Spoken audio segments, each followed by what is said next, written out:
الحمدللہ والصلاۃ والسلام علی رسول اللہ وعلی آلہ اللہ واللعنۃ الدائمۃ علی اعدائہم اعداء اللہ من یوم دعوتہم الی یوم لقاء اللہ ما بعد۔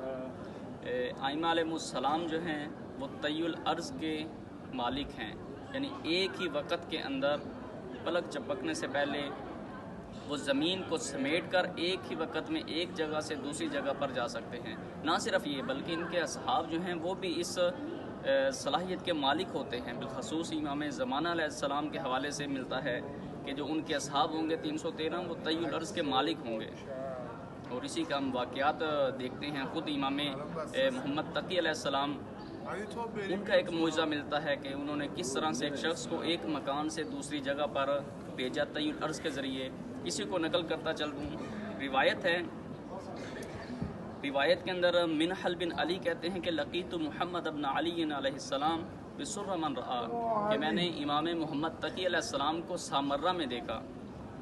فسألتہ نفقۃ الی بیت المقدس، میں نے امام سے سوال کیا کہ مجھے کچھ نفقہ کچھ خرچہ دے دیجئے تاکہ میں بیت المقدس چلا جاؤں، جو کہ فلسطین میں ہے۔ سامرہ عراق میں ہے اور بیت المقدس فلسطین کے اندر ہے، اور یہ آپس میں بہت طولانی مسافت بن جاتی ہے۔ راوی نے امام سے نفقہ مانگا، خرچہ مانگا بیت المقدس جانے کا۔ فأعطانی 100 دینار، راوی کہتے ہیں کہ امام نے مجھے 100 دینار جو ہیں وہ عطا کیے۔ ثم قال علی، اور پھر کہنے لگے کہ غمض عینیک، کہ اپنی آنکھوں کو بند کرو۔ فغمضتہما، راوی کہتا ہے کہ میں نے اپنی آنکھوں کو بند کر لیا۔ ثم قال، پھر امام نے فرمایا کہ افتح، اپنی آنکھوں کو کھولو۔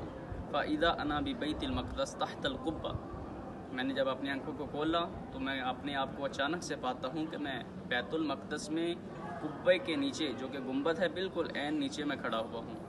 فتحیرت فی ذلک، میں یہ دیکھ کر بالکل حیران رہ گیا۔